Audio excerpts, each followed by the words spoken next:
Welcome back to Just a Few More Minutes podcast, where three veterans of the animation and video game industry talk about exactly that, animation video games. I am one of your hosts. I am Jeff Gabor. I am an animator at Blue Sky Studios, and alongside me is... Michael Berardini. Yeah. I've got a blurred background. Look at that. On all the YouTubers. Oh, it's gone. Oh, it's like I'm in a bad Lord of the Rings comp job. What's up, everybody? And I am Pete Paquette. Yeah, I am in the Boston area. Contract animator. Good times. Mm-hmm. Well, we've been gone for a while. Good times. We skipped an entire month. Oops. It has been a while, gentlemen. It has been a while. So one of the main reasons is Pete's been working hardcore on his game, right, Pete?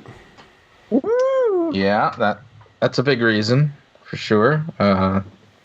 KROOM is everything that I've wanted it to be so far, so I'm extremely happy with how it's coming out.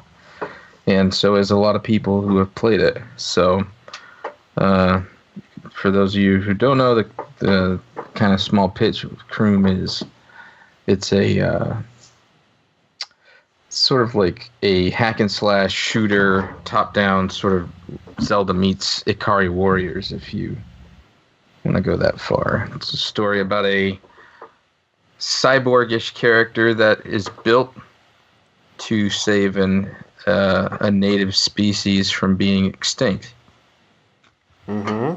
And he saves them with his gun and his sword. So that's cool. I think this bug, I don't think the last time we recorded I even had mentioned that I played it. Maybe. I think it's been long enough since we recorded that we've played it in between recording. Yeah, I think that's what happened. Anyways. But I don't know, but I'm unless you want to lie to him, or you have been lying. I thought it was fun. It was definitely, like, for it being like the first beta, whatever build thing, like, that was really fun to play. Thanks, man. Yeah. I agree.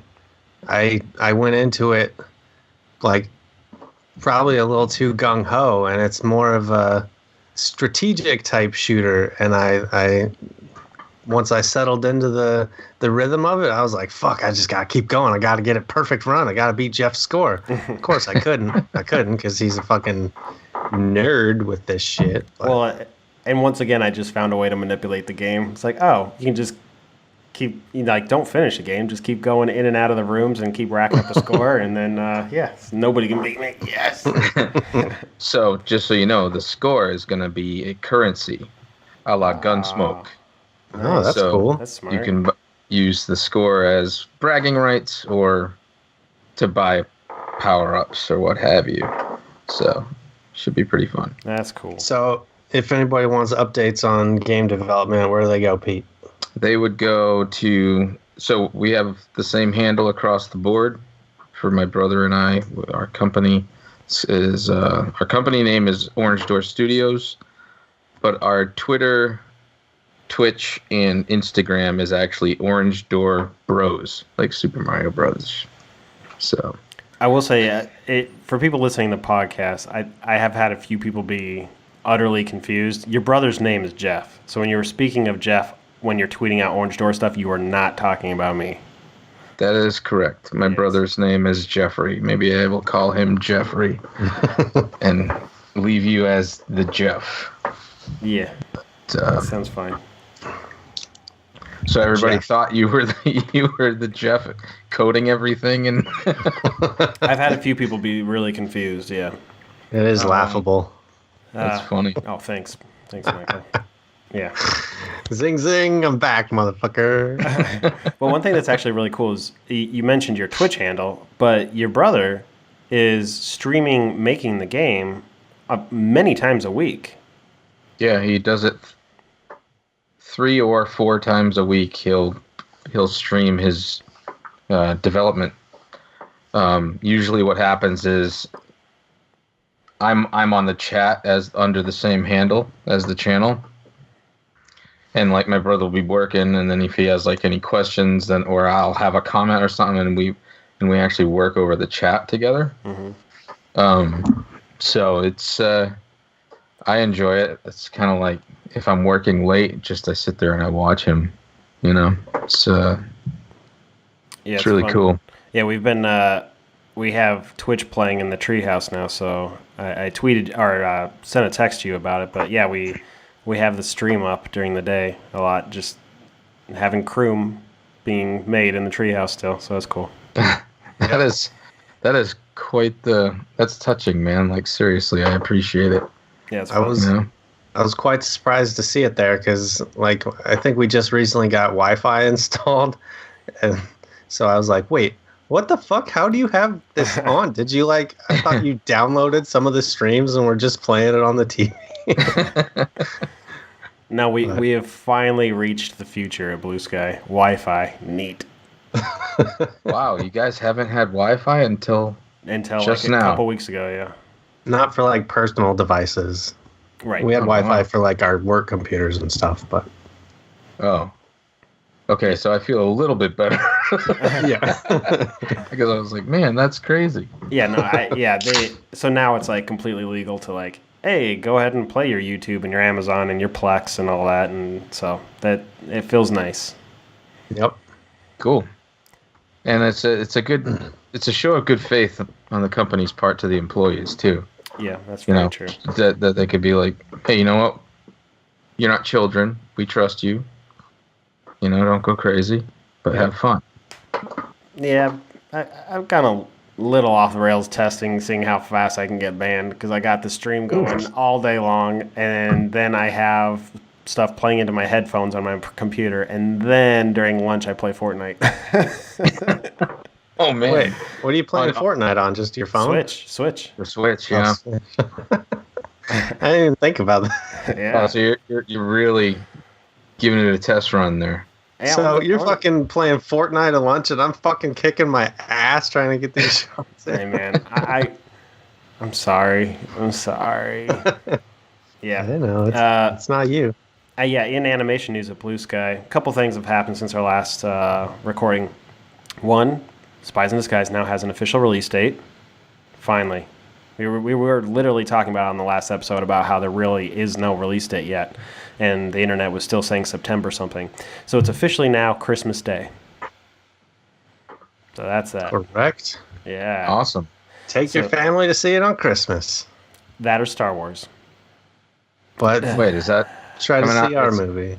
It's conflicting with Star Wars? I mean, Star Wars comes out 5 days before, but, I'm sure Disney knows what they're doing. Don't test the waters with our new employers. Well, Oh, you're right. I think this is our first real big podcast. Well, that's all the time we got, guys. It's the last episode, and it's been fun. Yeah. Shh, quiet. Nobody knows. Nobody knows we record a podcast, so don't tell them. I should probably say that congratulations on having a release date. That's awesome. It was getting awkward there for a moment. It's seriously awkward because I think there was a good number of people that were pretty much betting that there was a chance that we were going to go straight to the new Disney Plus. I thought that. Yeah, Really, rather than having a theatrical release. It makes sense. You have a movie that you're not that attached to that you've created, and it's got a huge name like Will Smith attached to it, and you can come out with a bang. A Netflix movie. Yeah, sort of. the movie's in the can. You could just release it to Disney Plus and say exclusively only a huge movie, right to Disney Plus. So it seemed to point in all directions that would be a smart thing to do. But I bet you that idea that at least floated around. Had to have. There's no way we're unique in thinking that was an option. So I still think we might have a day and date theater/online distribution. Could be. The thing I'm wondering if all the contractual obligations with things like Audi, Will Smith, Tom Holland, there could easily be stuff in there that's this is a theatrical movie and you can't back out of that. So I don't know the ins and outs of all the contracts, what that means. So because definitely so many different people have partnered with this movie that to then say you're not getting a theatrical release would be a big middle finger to them. True that. So Yeah. you just don't know. Ooh. So are you still in production as of this date? Yeah. We were supposed to wrap at the end of June, and for the most part, you can really feel everything winding down. We have like just a couple contract hires left in the animation department. We let go the vast majority of them in the last 4 weeks, so that is a big sign that things are winding down. And the real hit is actually in the other departments downstream: the lighting departments, the effects departments, the sim departments, crowds departments. They're getting hit real hard, and their crunch is really heating up. Where honestly, the animation team never really hit a crunch on this movie. There was a handful of people that got crunched real hard, and Michael's one of them. I'm watching Michael's face as you say this. Yeah, so it's interesting. Like a few people got just absolutely slammed, and it's to Michael's credit. He finds himself in a situation that he's really good at some very specific things that the movie needs, and so the directors have been riding him into the ground. So it's a compliment in a way. That's not a bad thing. No, but it is stressful when I have a previously planned vacation that is taking away 2 weeks of my bid time, and I still got to finish this shit in 3 weeks' time. And, well, I did another version on something that got scrapped, and I had to restart it and do all the work in like half the time. So that's been pretty stressful. Yeah. So it sounds like you're doing more than animating. Yeah, for sure. Yeah, a little bit. Yeah. Interesting. It's a lot of complicated stuff that I wish I couldn't do. But that's good to be the go-to guy. Yeah, I mean, that's a good thing. I was going to say, like, Blue Sky is one of the studios, like, one of the benefits of it, and you could see it as a downside, but they rely heavily on the animation department to do plussing of either story, gags, punch-up, cameras, anything to really, like, take the film to another level, even if it's input on effects and whatnot. And in this case, Michael's doing a little bit of story, a little bit of camera, and a little bit of cinematography, a lot throughout this movie. Wow. Impressive, man. That's awesome. It's been fun. I'm actually, if we had this podcast last week, I would have been in a real sour mood about the whole thing. But right now, I'm fairly happy with where the shots are, and also pair that with fairly confident that I think I can get them in on time. I'm feeling pretty good, and I'm happy with the way they're looking.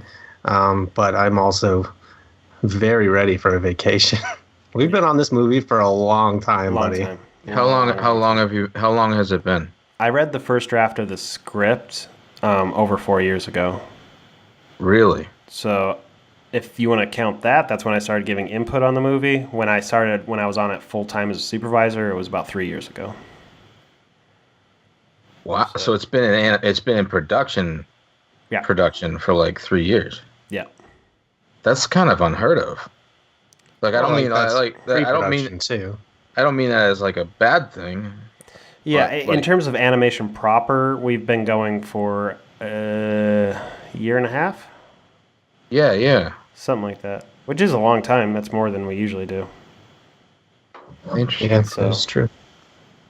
Yeah. So that's probably a testament to the project and and how it's going to come out. So well, I think it had other release dates, and there was a lot of backing out of those situations for various reasons. But one of them was to make the story better, and it is definitely better. Like there was a lot of good changes made. So.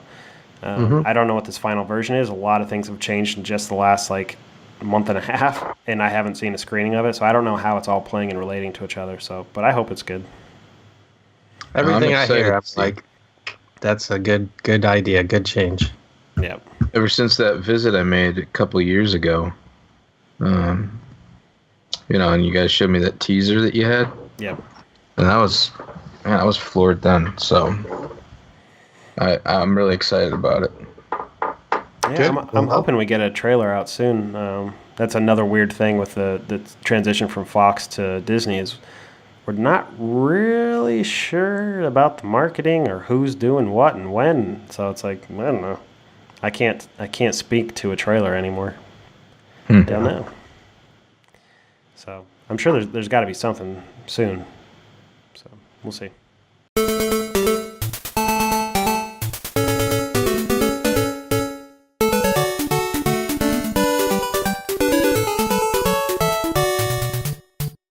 You know what we did forget?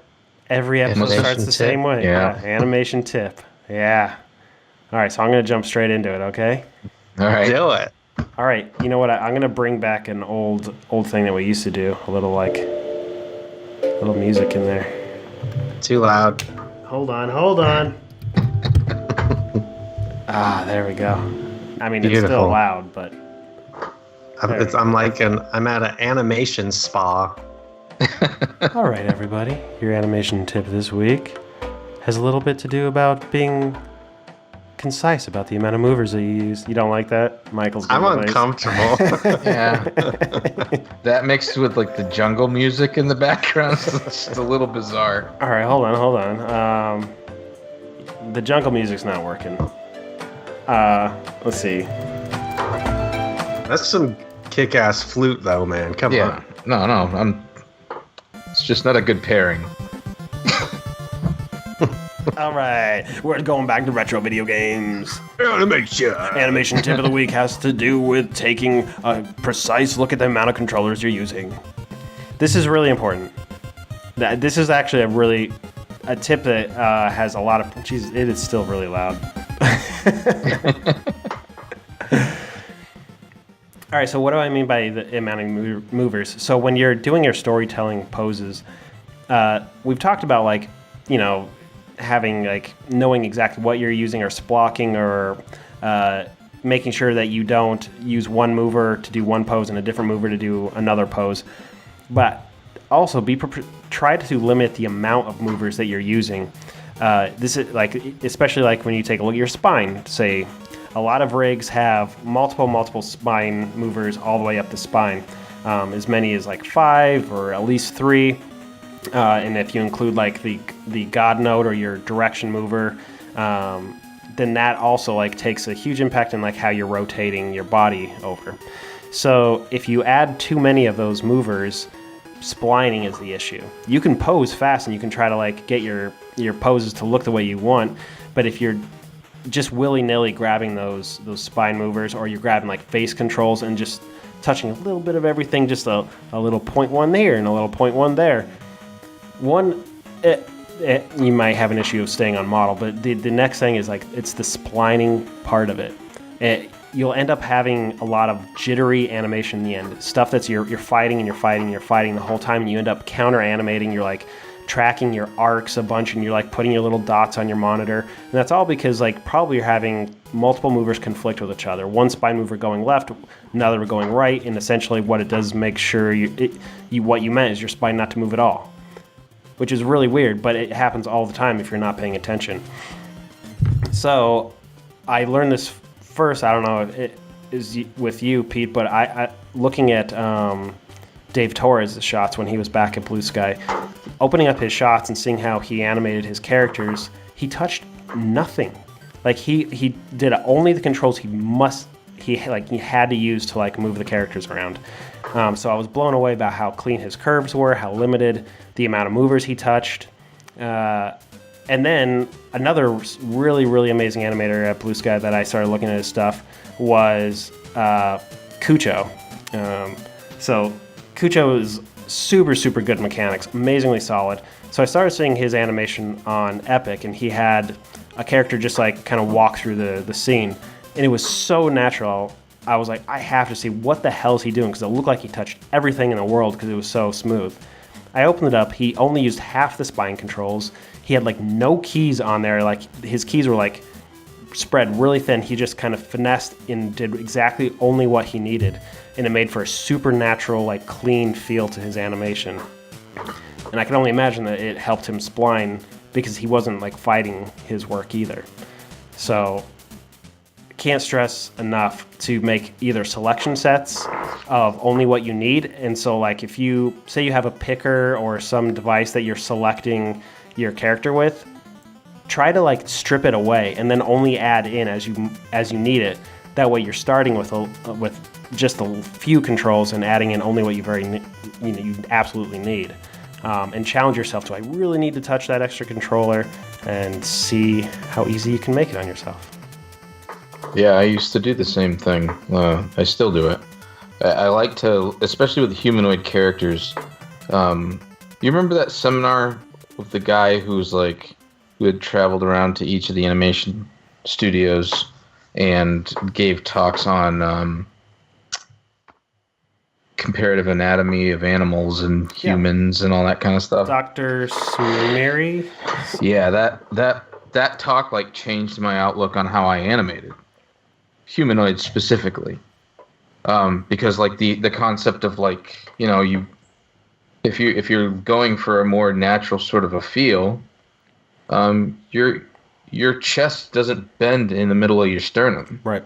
So logically you don't use that. You can't, like, you can look up and down and you can do side to side, but your neck doesn't twist from its lowest point. You know what I mean? It twists from the head. So it's like all these little things, these little rules, I took it like, and I just, like, it changed how I animated. You know, I didn't feel like I had to hit every mover, like, which is like a really good tip is, just because a mover exists means you have to use it, you know? Yep. So yeah, that was one of my biggest things when I got to Blue Sky. It was like my first studio gig, and much more complicated rigs than I had ever animated before. And I was like, oh my God, I feel like these are here for a purpose and that someone put them there, so I need to touch them. I don't know quite what they do, but I'm going to move it just to see what happens. And I may have left a key there, and I don't know what it did, but I'm just going to move on to my next blocking pose and not worry about it. But I had a very similar thing, like you were saying, Jeff, with Cucho's shot, because I started as a junior, so that meant I was doing a lot of background animation on animators, like main character animation. So I was in other people's files all the time, and there were a specific bunch of people that I was like blown away that you could get away with so few keys and spline it out so perfectly and get everything from so little.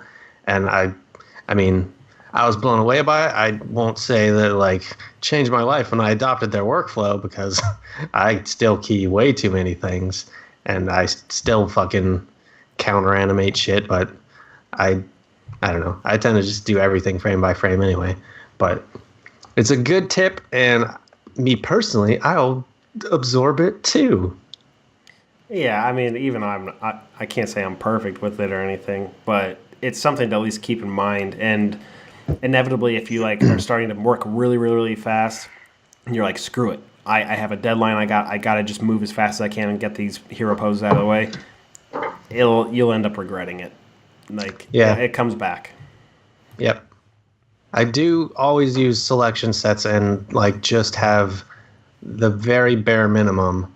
I was thinking specifically spine. I always just grab every fucking control in the spine and just rotate it together. Man, I think that was an initial thing that we started saying at Blue Sky. Share rotations. Oof. Is it the that is the easiest way to go into spline hell. Oh wow. Yep. Yeah, you know. Yeah. It's interesting. Like I almost feel like when I block out, like my workflow is like when I block something out, I literally every time I start splining, I feel like I'm starting over. Yeah. and I you know, I've been doing it for so long, you figured it'd be like this progression feeling. No, it feels like you are starting the fuck over. To me anyway. Yeah. You know, and you know, it's just a new method of attacking it. I had one of my first experiences last month of taking a really, really successful animator shot that he completely blocked, and I had to spline it. And man, I haven't had to do that since I did in-betweens of an animator in college. And that was like, you know, hand-drawn. That's a hell of a lot different. That was a nightmare. That was the worst experience ever. I'm interested. What kind of blocking does he do? That's what brought this tip about. Yeah, I was like, how many things are you going to touch, man? Well, it was a very appealing shot. Yeah. It's too bad because we could have released this last month, and he would have known by then, right? Yeah, well, technically, I'm just kidding. I don't. Yeah. Yeah, you can't exactly go up to the person who's like, you're one of the best animators in the studio. Listen here, sir, you're touching too many movers. So I'm not. Yeah. It works for some people. It definitely does. And I'm sure if he splined his own shot, he knew what he was doing. But I spent the majority of the time reconstructing the poses to look exactly like he did it, but starting over. To what you said, Pete. Like, it does feel like you're starting over. I mean, I was animating some very base geometry for personal shit at home yesterday. I think it was yesterday. And I was starting from another file and I had to delete a bunch of keys and reanimate the same rig that I made. And it was like, sweet Jesus, why? These are just fucking cubes. Why does this look so bad? What's wrong with me? It was just really weird. I thought I'd lost all my game. Wow. But I got it back. Don't worry. It looks good. I love that you spend all your week, 70 hours at the studio, putting in overtime. You come home and you're like, I'm going to animate some more.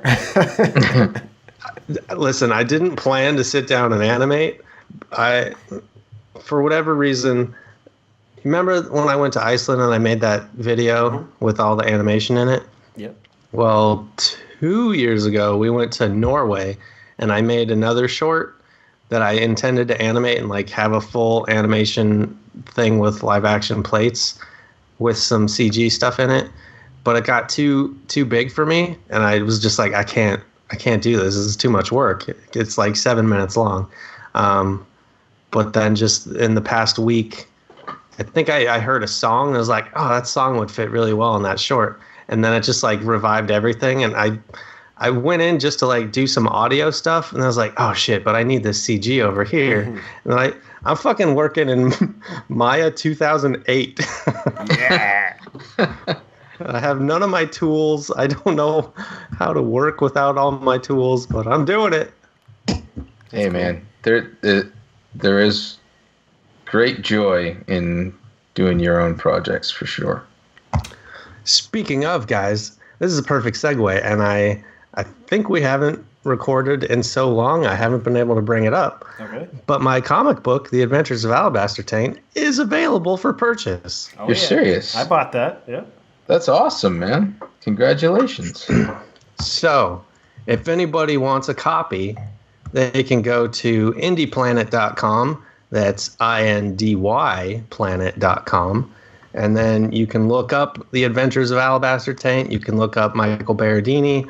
Or you could just go to indieplanet.com/the-adventures-of-alabaster-taint. It's a great URL, man. It's really... I got it right over here. Hold on. Oh, he's gonna get a little image of it on the screen. Oh, I'm sure good. You could just reach right across. You probably have one within your hand, but there it is. Let me just... Here it is. It's about this big, relatively. Unblur the background. Little blurry. There it is. It's about this big. Beautiful, beautiful printing job and beautiful, beautiful artwork. This is really sweet stuff. Really high quality. Thanks, man. Yeah, and I don't know what company you went with, but it seems like they make some decent stuff, Yeah, no, I was recommended them by Aaron Humiston, one of our other animators who does a lot of his own comic stuff. Shout out to him. I know he still listens. What's up, Aaron? What up? Yeah, he recommended them to me because he really liked them, and they were really great to work with. And you can get a physical version. You could also just get a digital download for a lot cheaper if you just want that PDF. You don't need more books in your life. It's just a fucking win-win, y'all. I mean, why don't you buy it? Really is the question. I love it, and I paid a lot of money for it. So, but honestly, it was worth every cent, in my opinion. That was for the kids. That too. But thank you. Yeah, our third supervisor, Jeremy Lazar on Spies, let his super young, not super young, his preteen kids take a look at it. They approve. Excellent. Apparently, Nick let his kids read it too, and they just call each other taints now.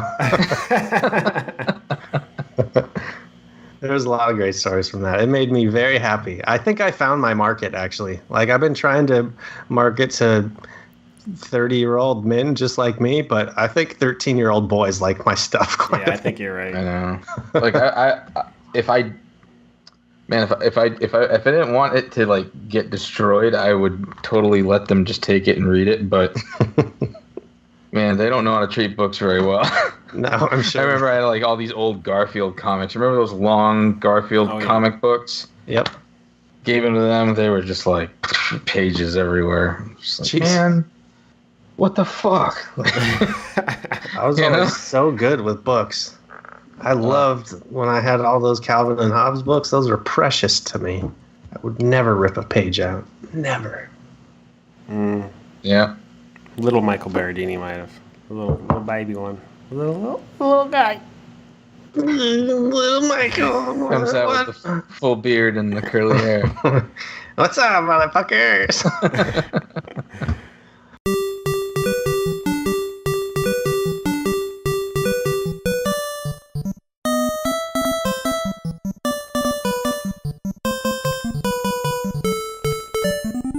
Next topic. Upcoming events is something that's actually in the next few weeks. We got E3 coming up. I think that's next weekend. Is it? Yeah, which is going to be a weird conference because Sony's sitting out. And we already got the fucking big news. We don't even need E3 anymore. Death Stranding coming in November. Yeah. Okay. Oh yeah. I'm waiting for that delay to come out. No way. Yes. No, we'll be playing Death Stranding when everyone else is out there seeing Spies in Disguise in theaters a month and a half later. Yeah. Because the game's going to be so big and beautiful. I feel like we've been talking about it for so many years on this podcast that we have to play it. Like, if we don't play that is like, you got to question what we're doing. Yeah. That's what I've been saying this whole time. Yeah. I play games. I play them. Fortnite. Enter the Gungeon. Hey, that's big news. Anybody want to know that? I finally beat Enter the Gungeon. Legit. You beat it? Like, I didn't know it had an end. Well, there's 5 dungeons. If you get to the end, it's super hard to get through those 5 levels. 5 levels sounds like nothing, but 5 is tough. But you can't just finish the last level. You have to collect all these items while you're playing the game multiple times. And if you finally collect through all your different times going in collecting all these items, you can finally do the last thing, which is you're supposed to kill your past.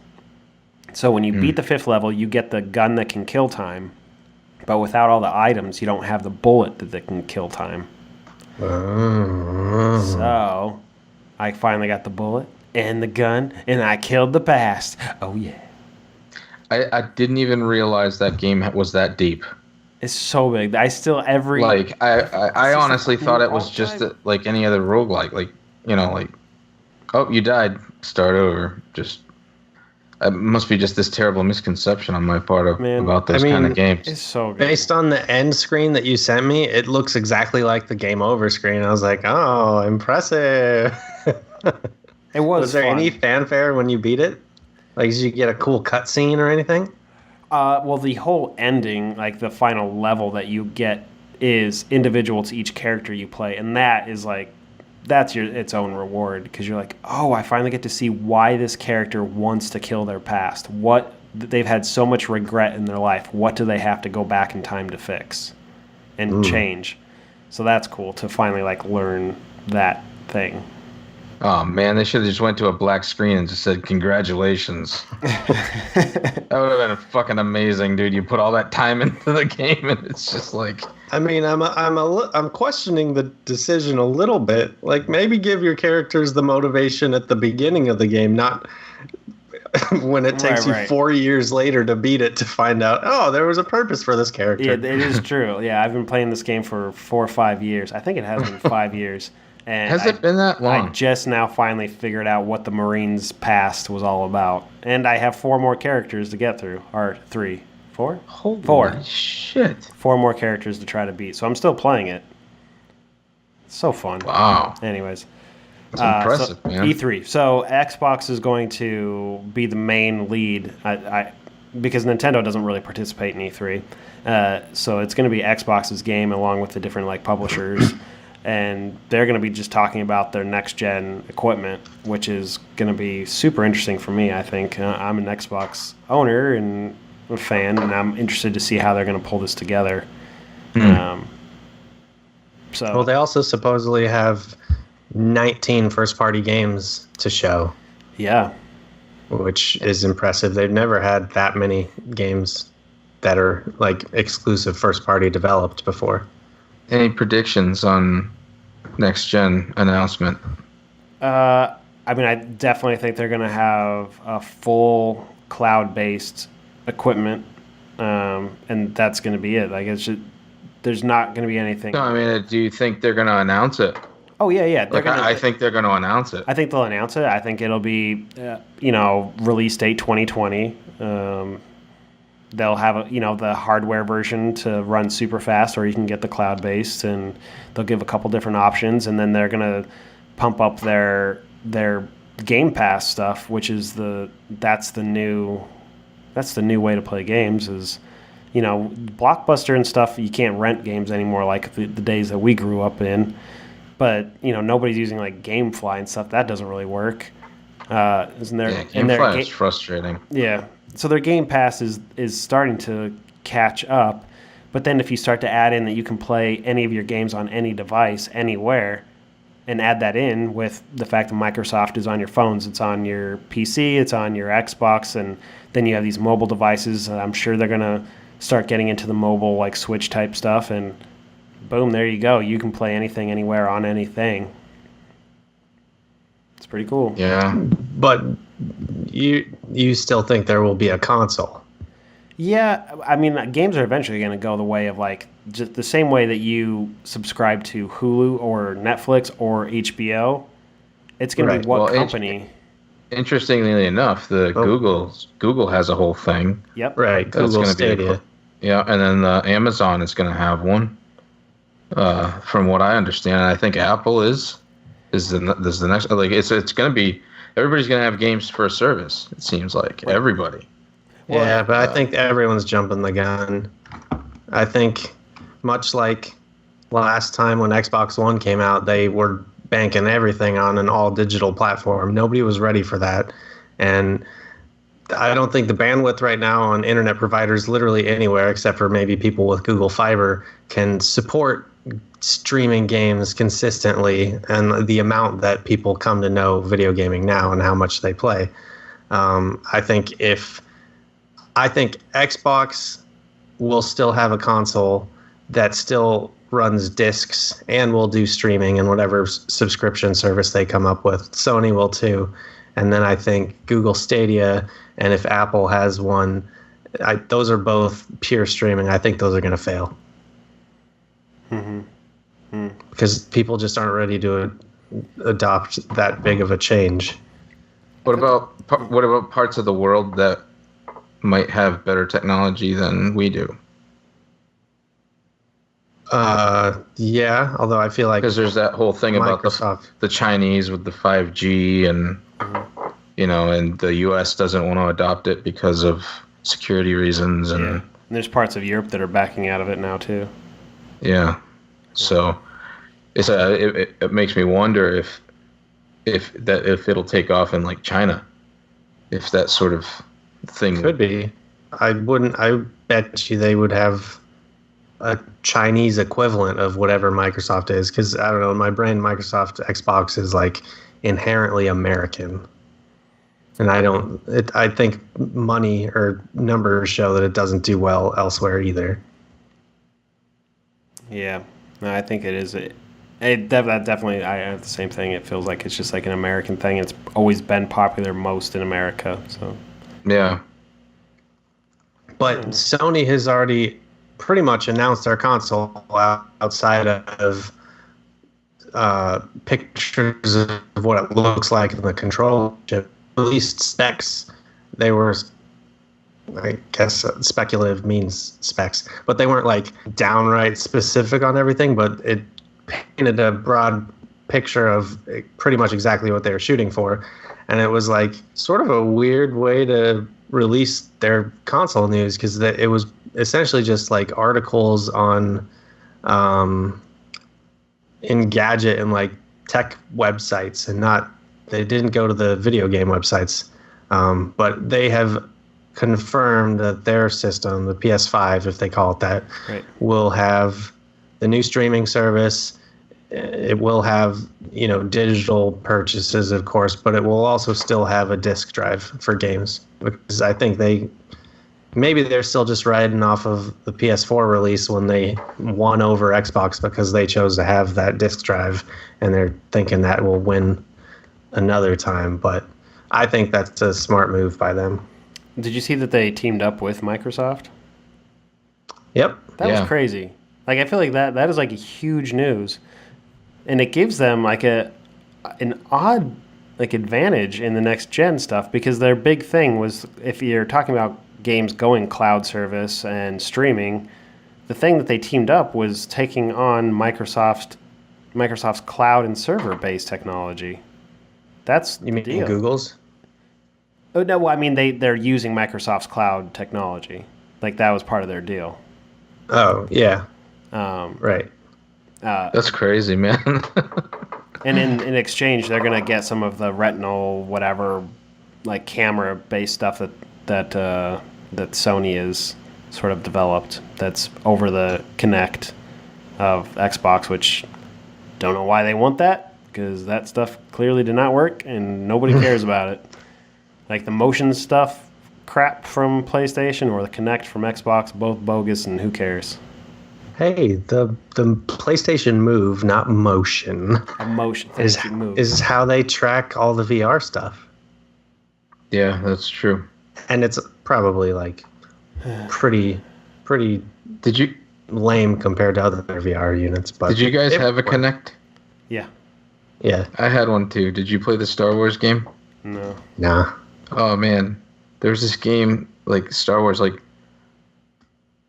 it is considered one of the gems of the Kinect, and you can actually be a Rancor and bash people. Yeah. That was the coolest thing on the entire game. Of the whole, of the whole Kinect, yeah. Yeah, was being a Rancor for a few minutes. Oh, okay. Of that game too. Yeah, okay. Yeah. When I say gems, I said that kind of sarcastically. Okay.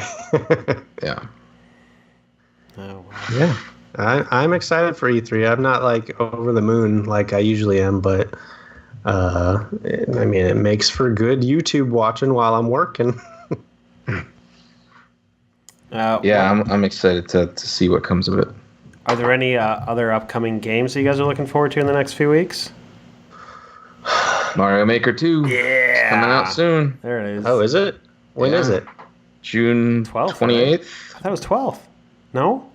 Ooh, I hope it's June 12th, because then I'll have it for my trip. I could be wrong. I thought it was later in the month. Oh, no. I had my hopes. Let me check. Let me check. And now I'm going to be depressed.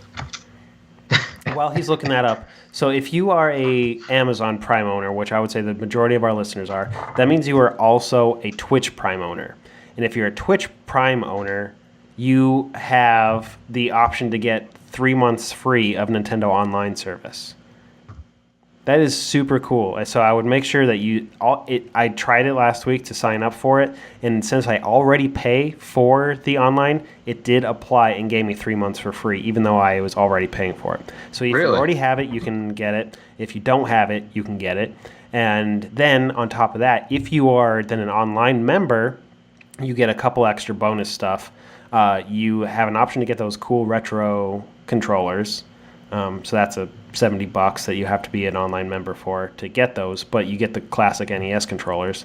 And then another cool thing is they're doing these Nintendo vouchers. Did you hear about those? Yeah, they're really cool. Yeah. So you get them. You get them. What? It's like you get 3 for the price of 2. Or am I off there? It was really complicated, and I was like, I'm not dealing with this all it shit. all it is it's $99, and you get 2 games for that. Nintendo games like Mario Maker and all that, they're all $60 games. So basically, you buy these 2 vouchers, knowing that you're going to buy some Nintendo games, and you get $20 off. That's it. Yeah.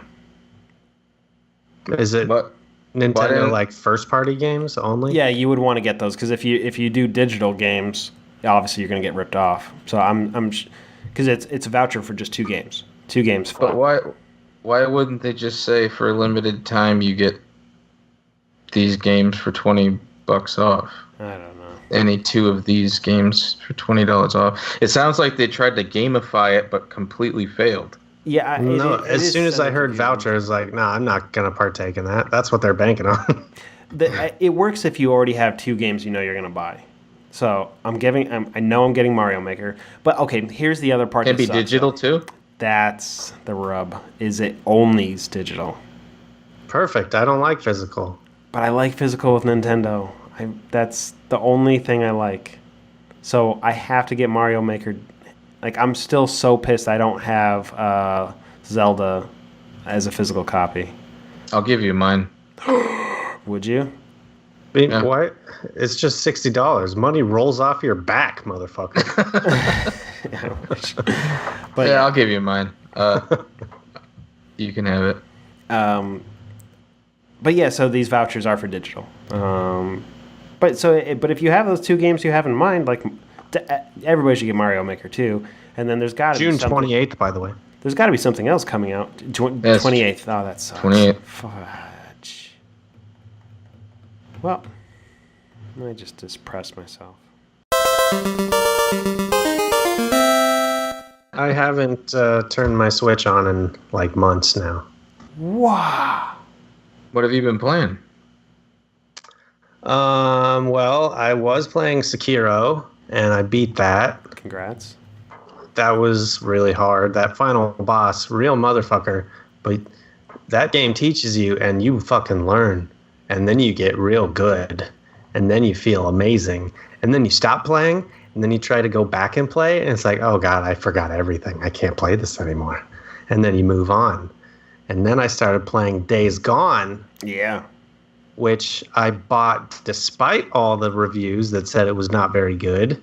And my first 20 to 30 hours with the game, I agreed with them. But I came around on the game. It's still very flawed. Story is really bad. Lots of bugs. Real piss poor mission design. I mean, you travel from one corner of the map, a very large map, to the other corner of the map to go to a mission, and you haven't been there yet before, so you can't fast travel. You get there, you go to the mission marker to go to talk to a guy. You get there, and he goes, I'm not in the mood to talk. Boom, mission complete, and then you're just stuck in the middle of nowhere. And then you drive away from him. 5 minutes later, he's like, hey, I got a mission for you. It's like, oh, I just drove away from you. Then you have to drive back to him, and then he gives you the mission. Real stupid stuff. But that sounds fantastic. I'm not selling it. Something about the game started really clicking for me. I mean, and it honestly could just be that it's like a very video game with a big open world with things to do on it, and you got a bunch of check marks of things to go see and knock off the list. But you're on your motorcycle, and that's sort of fun to ride. And you soup it up, and then there are, I mean, base level of the game, it's a zombie game, so you're going to run into a lot of zombies. But the cool thing that the game does is there are huge swarms of zombies called hordes, which are literally like hundreds and hundreds of zombies in like a hive mind that if you ride into the wrong area, they'll just overtake you immediately and you're dead. And the game sort of like slowly, emphasis on very slowly, builds you up to be powerful enough to actually take on hordes. And that's some of the most riveting shit in a game I've done in a while, because it's like sometimes you'll run into them and you just have to fight your way out, and that's crazy. But other times you'll go knowing where a horde is, and generally the zombies will like hide in caves during daytime, and at nighttime the hordes will swarm and wander together. So you try to like plan your attacks. And so just today, I beat the game today. Congrats. Thank you. That's a very long game. And that's another problem. Like, horde hunting comes way too late game, because that's like by far the best part of the game, and you don't get to do it for forever just because the equipment that you need to actually do it successfully and well is tied to missions that are late game missions, and they don't encourage you to do it. But once you get there, it's fucking crazy, and you like plan out, you have traps that you can set, and you know the zombies are in this cave, so you can like route your path of where you're going to pull them and set up traps and stuff. And even when you have the perfect plan going perfectly, it still gets crazy. It's like, fuck, I forgot zombies can climb over everything too. Like, I have 300 zombies climbing all over me, and it's just super tense, and it's very fun. And unfortunately, I think a lot of people that played the game will never even get that far, because there's a lot of shit in between. That's too bad. But the bright side, I paid $60 for it. You don't have to. During the week of E3, Sony has a big sale, and Days Gone is one of them, and it's only going to be $20. Wow, really? That's quick to go down that low. Yeah, I mean, it got pretty shit reviews, and I think it affected sales quite a bit. And you know, maybe it's just because I'm a big Sony fanboy, but I tend to really like all their first party open world stuff. Like, this sort of felt like Horizon a bit, just not as well polished or put together. But it's fun. Give it a go if you want to play essentially The Walking Dead. Like, I feel like if this game came out 2-3 years ago, when the peak of The Walking Dead fandom was like going crazy and not just slowly dying like it is, I think people would have eaten this game up. Well, it's that kind of like speaks to like 2 years ago is when it was first seen at E3, and it was like, man, they were pumping it hard. Well, and even at that point, 2 years ago when it was first announced, that game had already been in development for like 4 years. Yeah. Wow. So, and I think it cost them a lot of money too. And this is by Bend Studios, who before this had only done like PSP games and like remasters and stuff. So this was their first time to like spread their wings. And by the end credits, it seemed like they had a fairly small team for such a big AAA game. And I think it was a very impressive job, well done on most of everything. I mean, there were plenty of problems, but I was willing to look past it for what it was. And it's a fun little game. They put a lot of backing in behind that game. Like, when I was at PAX, their booth was like, it wasn't like a booth. It was a cave in like a city with like zombies lunging out at the people walking by and stuff. Yeah, it was crazy. Like, they put a shit ton of money behind that game. And now it's $20. I wonder why playtesting didn't find some of those like simple things of like routing errors, or like why they felt like, all right, well, that would take the game down to just 20 hours as opposed to 60 hours, and it's just not worth it. I don't know. Yeah, I don't know. I feel like people would be like, all right, it was a great game, but it was only 20 hours. It's a better review than this is a 60-hour game that I'm never going to get through. Right. And like, I think it was, comparing it to Horizon again, I felt like it was probably a similarly lengthed game, but this one just felt like a sludge to get through half of it. Because like, just the missions were not that interesting story-wise. Like, the gameplay is always pretty fun moment to moment, but there's just nothing emotionally keeping you going, even though they try very hard. But I just felt like it was ham-fisted from the get-go. But there was another thing I was going to say, but I forgot. It's a good game. Everyone, give it a go if you feel like it. It's worth some time. What have you been playing, Jeff? I played Enter the Gungeon a bunch. Back on Fortnite a bit more. They've added a lot of new stuff, new content, and new season. The less I take it serious, the more fun I have, and just playing with friends. So I really do enjoy that game. This is kind of stupid, but I don't know, maybe it's not stupid. I really enjoy it.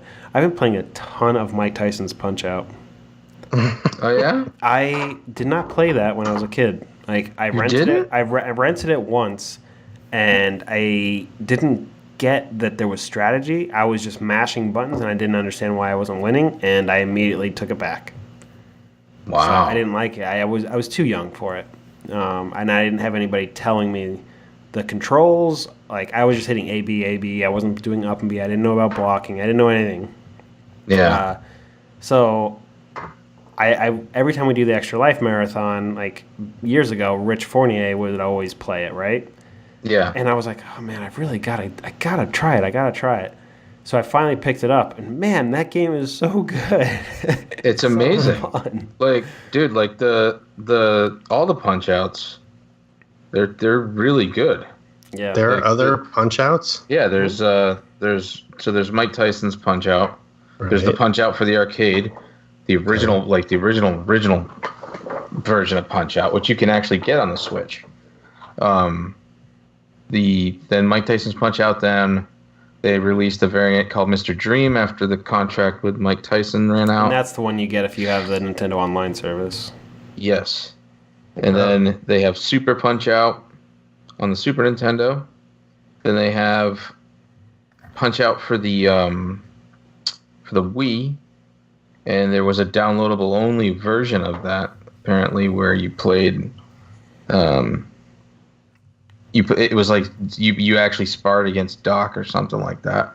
And then there's one other version of Punch Out which I have on my shelf over there that was released in Japan. That was a prize for winning some sort of golf thing. Out of everything you have on your shelf right now, I am most envious of that. Oh, really? Can you pull that down and show it on camera? Do you have it? Yeah, hold on a second. We went to the retro convention up in Hartford, and we were walking through, and I didn't even see this thing. And then a few hours later, Pete came back over. Actually, we had already left the convention. He went back. He went back for it, and he sent me a picture. He's like, I went ahead and picked this up. And he told me what it was. I was like, I didn't even see that. That thing is amazing. So, Yeah. back in Japan in the 80s, there was a game called US Golf for the Famicom Disk System. And they had a tournament, and whoever won or something, or they made one of these for them. This Punch Out is the version of without Mike Tyson that came out just before the United States Mike Tyson's Punch Out. So it's actually, it doesn't play a little different, but there are noticeable differences. I think there was only like 10,000 of these made. I saw it and I got a good price on it, so I nabbed it. But Punch Out is a fantastic series if you haven't played it before. It's so much fun.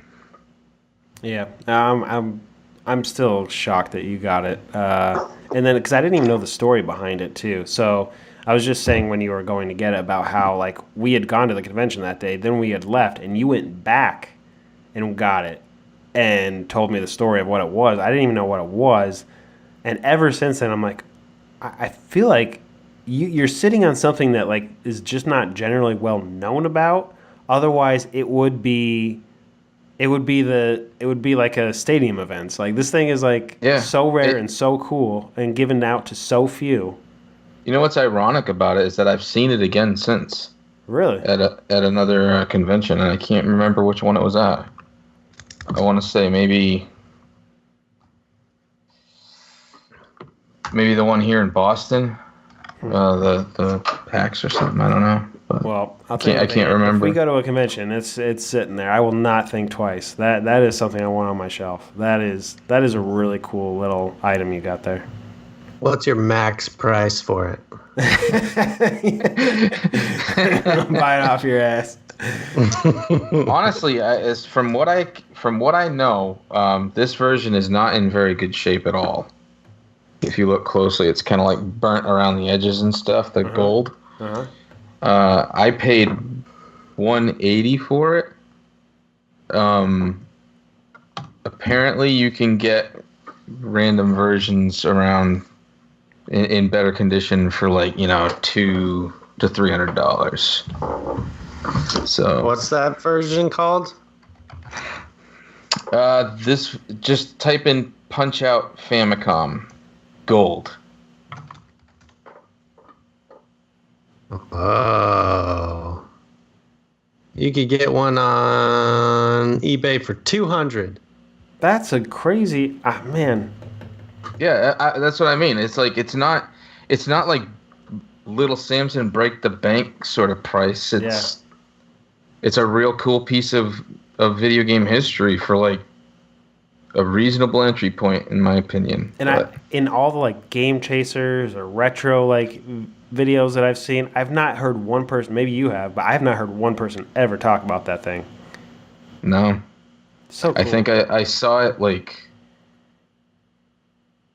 I heard about it on the Retronauts, the podcast, the Retronauts. That's how I found out about it.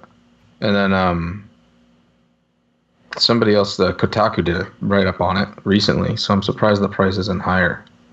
Interesting. Well, that is definitely something that's high up in my list of things to get. That and Little Samson and... oh damn! What is the goddamn Panic Restaurant? Those are the three. Those are the three I'm looking for. Those are some hefty ones, dude. The Little Samson and Panic Restaurant. Those are. Oh, jeez. Up near a grand. Yeah, and then Chippendale. Yeah. Too. Chippendale too. So if I were to round out my top four, that would be it. Is Panic Restaurant just like Overcooked? No, too bad it's not. It's just a platformer where you're running around with a an elaborate pan and just hitting people. Yeah, and the funny thing about it is it's not a bad game. No. For Nintendo standards, but it doesn't like. It's one of those things that you're paying for what it is. You're paying for the name. You're not paying for the game necessarily. I see speedrunners play it. I like it. I want to play it. It's not a bad game, but I don't think it's worth $700. Little Samson, I can make the argument that it might be worth what they're asking. Okay. Because So if let's say Panic Restaurant comes onto that Nintendo Switch Online thing, and you play it. Would you still want to spend $700 on a physical copy that you'll just put on a shelf and look at and never touch? Yeah. All right. That's the messed up part about it. That's the messed up part about collecting games, man.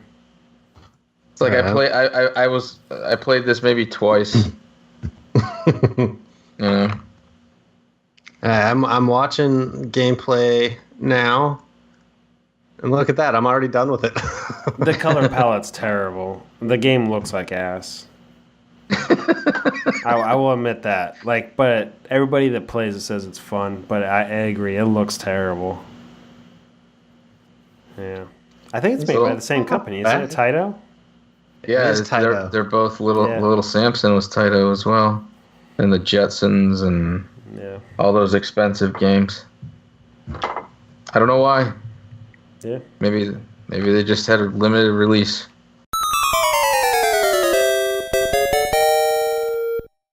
Well, that was all the topics we had for this evening, so it looks like we're coming to an end of our episode, and hopefully we can start getting back on track with our monthly episodes. Spies in Disguise, certainly for Michael, will be wrapped by July. I'm going on a 2.5-month hiatus from Blue Sky. And Pete, you'll still be on KROOM, so you'll be kind of like the wedge to see if we're going to stick to it. Okay. Yeah, well, We'll see. you guys sound like you're going to need the break, so. We do. This has been a long few years. We all need a break. Yeah. Where are you going, by the way, Fighting Michael? a giant tuna can. Yeah. Still watching Panic Restaurant? Yeah. At the end of this month, I'm going to France. Ooh, nice, man. Yep. Wait, what are you talking about, Jeff? Why are you giving me that face? Well, it just sucks because, well, whatever. I know Blue Sky's heading to Annecy. It's too bad you, like, Mindy and everybody, like, couldn't, like, somehow, like mesh it together. I'm sure that's not Mindy's idea, I'm sure. Mindy might be going to Annecy, and that's, like, 2 weeks before she has to fly back to France for our trip. Oh, man. Too bad you couldn't, like, marry that stuff up somehow. Yeah, well, too bad. I know. Deb's going there, so that'll be next weekend. She flies out there. She goes every year to the Swiss Alps of Annecy, France. Super jealous. What's that for? It's an animation conference. It's very, very popular over there. Really? Yep. So Disney definitely always does it really big there and premieres a lot of their stuff. Like they premiered their Get a Horse there, I think, a couple years ago. And then I think DreamWorks actually did the Larrikins short, whatever it was called last year. Totally cannot remember the name of the actual short. Just the movie. Bibsy. Bibsy.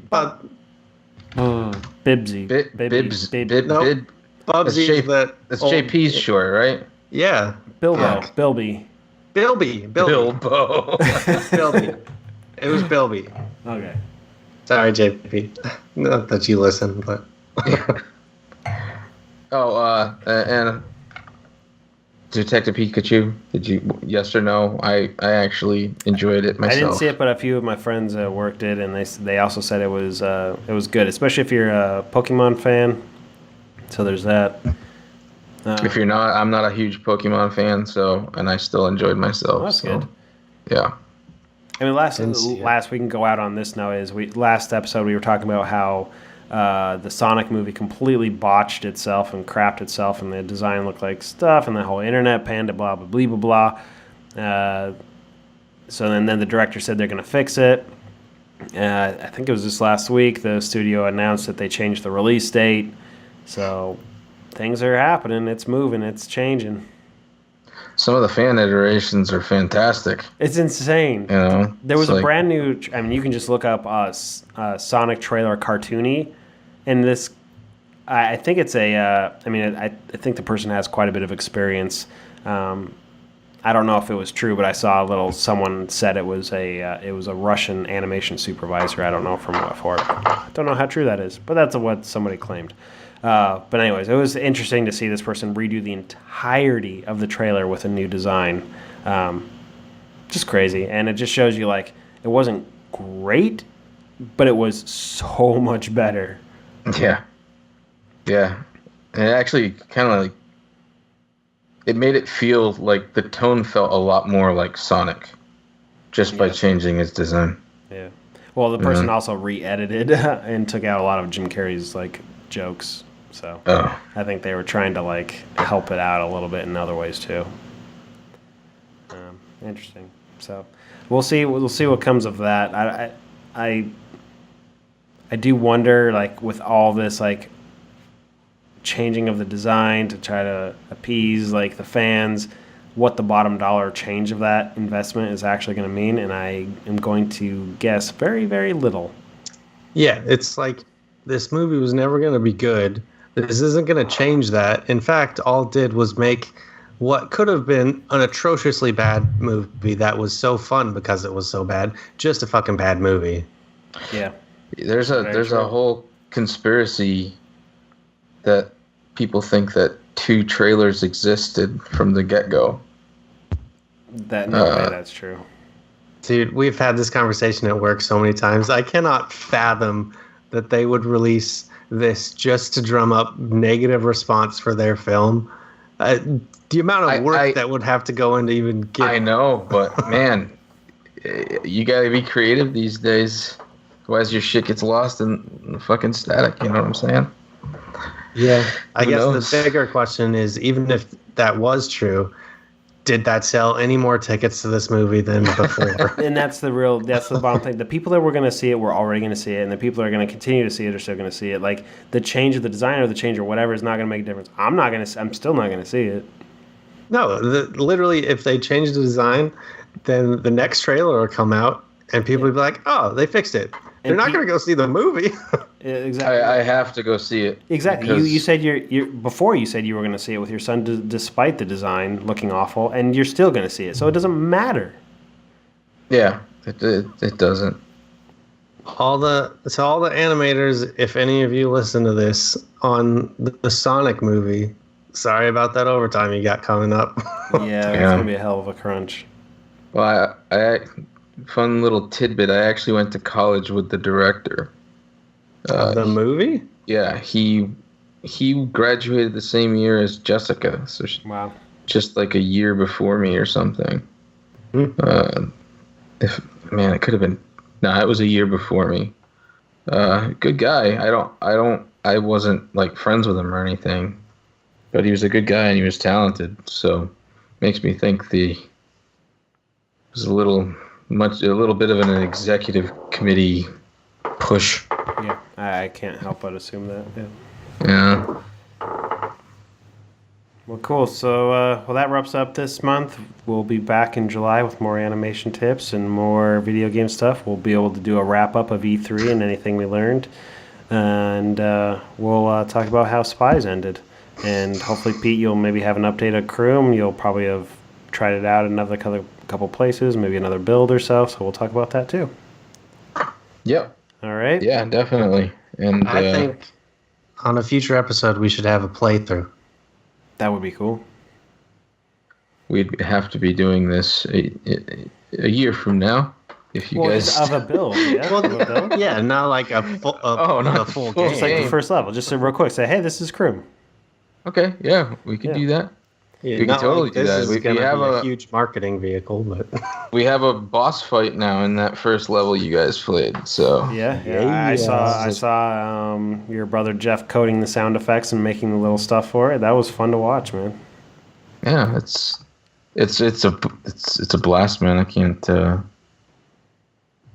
tell you that enough. But well, it's good talking to you, gentlemen. Yep. Good to do this again. All right. Well, this has been just a few more minutes podcast where three veterans of the animation and video game industry talk about that animation and video games. We'll catch you later. bye. Cheers.